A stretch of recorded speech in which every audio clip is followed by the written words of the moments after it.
Save साहेबांचं आहे ना दुसरं. अध्यक्ष महोदय, निवेदन के बाद नियम 47 अन्वये सुधारित राष्ट्रीय निवृत्ती वेतन योजनेबाबत मला निवेदन करण्याची संधी दिल्याबद्दल धन्यवाद. अध्यक्ष महोदय, हजारो शासकीय कर्मचारी अधिकाऱ्यांच्या जिव्हाळ्याच्या विषयावर निवृत्ती वेतन या विषयावर या ठिकाणी आपण सरकारने निर्णय घेतला आहे. शासनाने 1 नोव्हेंबर 2005 रोजी व त्यानंतर नियुक्त होणाऱ्या कर्मचाऱ्यांना नवीन परिभाषित अंशदान निवृत्ती वेतन योजना लागू केली. तसेच केंद्र शासनाप्रमाणे दिनांक 1 एप्रिल 2015 पासून राज्य शासकीय कर्मचाऱ्यांना राष्ट्रीय निवृत्ती वेतन प्रणाली लागू करण्यात आली आहे. या आर्थिक वर्षात राज्यामध्ये राज्य सरकारी कर्मचारी तसेच राज्य स्वायत्त संस्थेतील कर्मचारी यांची संख्या 13,15,000 यामध्ये राष्ट्रीय निवृत्ती वेतन प्रणाली लागू असणारे कर्मचारी 8,27,000 इतके आहेत. त्यावर शासनामार्फत जुन्या निवृत्ती वेतन योजनेवर 52,600 ते डिटेलमध्ये 89 कोटी इतका खर्च करण्यात आला. त्याबरोबर राष्ट्रीय निवृत्ती वेतन प्रणाली अंतर्गत शासनाचा हिस्सा 7,686 कोटी रुपये इतका आहे. याशिवाय एकूण वेतनावरील खर्च 1,27,544 कोटी इतका आहे आणि वयोमानानुसार निवृत्ती स्वीकारावी लागते. त्यामुळे निवृत्ती वेतन हाच अनेकांसाठी जगण्याचा आधार ठरतो. म्हणूनच सुरुवातीपासूनच आम्ही या विषयावर सरकार पूर्णपणे संवेदनशील होतं आणि म्हणून आजही आम्ही संवेदनशील आहोत. शब्द दिला तो शब्द आम्ही पाळतो असा इतिहास आपल्या सरकारचा आहे. निवृत्तीनंतर शासकीय कर्मचाऱ्यांना सुरक्षित व सन्मानपूर्वक आयुष्य जगता यावं हे आम्ही त्या बैठकीमध्ये तत्व मान्य केलं होतं आणि या विषयावर आम्ही राज्य सरकारी कर्मचारी अधिकाऱ्यांच्या विविध संघटनांशी वारंवार संवाद संपर्क ठेवला. बैठका झाल्या, त्याच्यावर त्या वेळेस त्यांना वेळ दिला. बैठकामधून सकारात्मक चर्चाही झाली. या विषयावर 13 मार्च 2023ला बैठक होती. यावेळी अर्थसंकल्पीय अधिवेशन सुरू होतं आणि विधान भवनातच बैठक घेण्यात आली. त्यावेळी उपमुख्यमंत्री आणि तत्कालीन वित्तमंत्री तुम्ही होते नाही, देवेंद्रजी फडणवीस साहेब होते आणि दोन्ही सदनातील विरोधी पक्षनेते होते.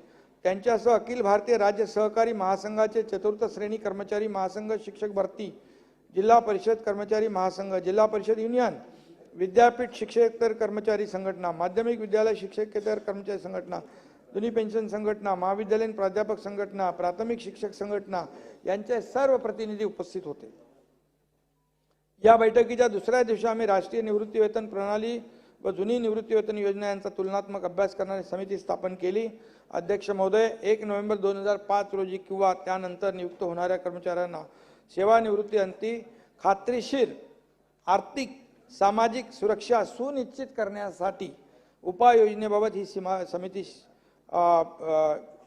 तयार केली. या समितीमध्ये भारतीय प्रशासकीय सेवेतील सेवानिवृत्त अधिकारी सुबोध कुमार, KP बक्षीस, सुधीर कुमार श्रीवास्तव तसेच लेखा व कोषागारी विभागाचे संचालक यांचा समावेश होता. या समितीने कालबद्ध रीतीने काम केलं. या समितीने चांगलं काम केलं. या समितीने अनेक राज्यातील परिस्थितीचा साकल्याने अभ्यास केला आणि अहवाल सादर केला. या अहवालानंतर कर्मचारी आणि अधिकारी संघटनांची चर्चा सुरू होती.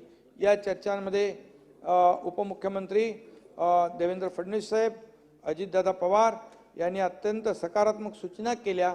दरम्यान मध्यंतरी केंद्राप्रमाणेच राज्यातील 80 वर्ष पूर्ण झालेल्या निवृत्ती वेतनधारकांना देखील वाढीव निवृत्ती वेतन देण्यात यावी अशी मागणी पुढे आली. त्यावर मंत्रिमंडळात ठोस निर्णय घेतला. त्याची अंमलबजावणी देखील सुरू झालेली आहे. 2005 मध्ये भरतीची जाहिरात निघाली, पण भरती प्रक्रिया पूर्ण झाली नसल्याने कालांतराने सेवेत दाखल झालेल्यांचा मुद्दा चर्चेत होता. या मुद्द्यावर देखील आपण अशा लोकांना जुनी निवृत्ती वेतन योजना लागू करण्यास सकारात्मक निर्णय घेतला. याचाही फायदा 26,000हून अधिक कर्मचारी अधिकाऱ्यांना होणार आहे. सुधारित राष्ट्रीय निवृत्ती वेतनाच्या समितीच्या अहवालावर माझ्या अध्यक्षतेखाली अनेक बैठका झाल्या. मंत्रिमंडळातील सहकारी, आमचे दोन्ही उपमुख्यमंत्री या सर्वांनी आणि तज्ज्ञांशी चर्चा झाली. पेन्शनसाठी प्रयत्न करणाऱ्या जुनी पेन्शन संघटना अशा विविध संघटनांशी चर्चा झाली. त्याचवेळी आपण त्याप्रमाणे आता या समितीच्या अहवालावर आम्ही सकारात्मक असा निर्णय घेऊन आलो आहोत. अध्यक्ष महोदय, शासनाने दिलेल्या आश्वासनानुसार राष्ट्रीय निवृत्ती वेतन योजना सुधारित करण्यासाठी नेमलेल्या समितीने सादर केलेल्या अहवालातील शिफारशींवर अपर मुख्य सचिव वित्त व अपर मुख्य सचिव सेवा यांनी संघटनेसोबत चर्चा करून सुधारित राष्ट्रीय निवृत्ती वेतन योजनेची तत्व निश्चित केली आहेत। त्यास अधिकारी कर्मचारी संघटनेने सहमती दर्शवलेली आहे।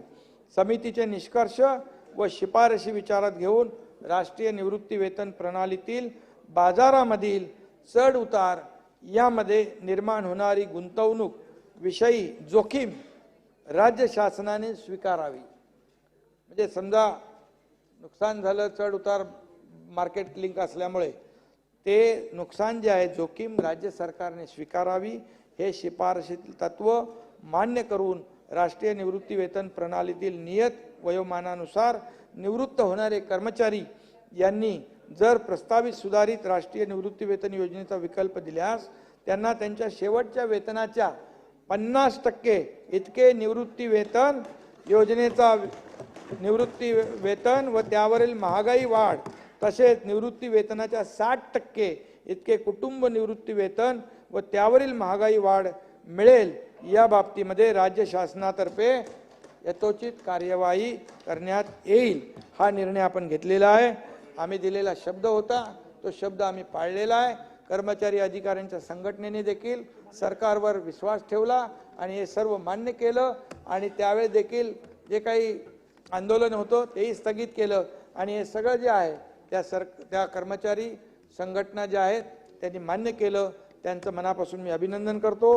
हा निर्णय लाखो कर्मचारी अधिकाऱ्यांच्या उज्ज्वल भविष्याच्या दृष्टीने महत्त्वाचा आहे। यासाठी त्यांच्या कुटुंबियांच्या दृष्टीनेही हितकारक ठरेल असा मला विश्वास आहे आणि म्हणून या कामामध्ये ज्यांनी सहकार्य केलं त्या सगळ्यांचं मनापासून अभिनंदन या ठिकाणी करतो आणि सर्व कर्मचारी संघटना अधिकारी संघटना यांना देखील शुभेच्छा देतो। धन्यवाद।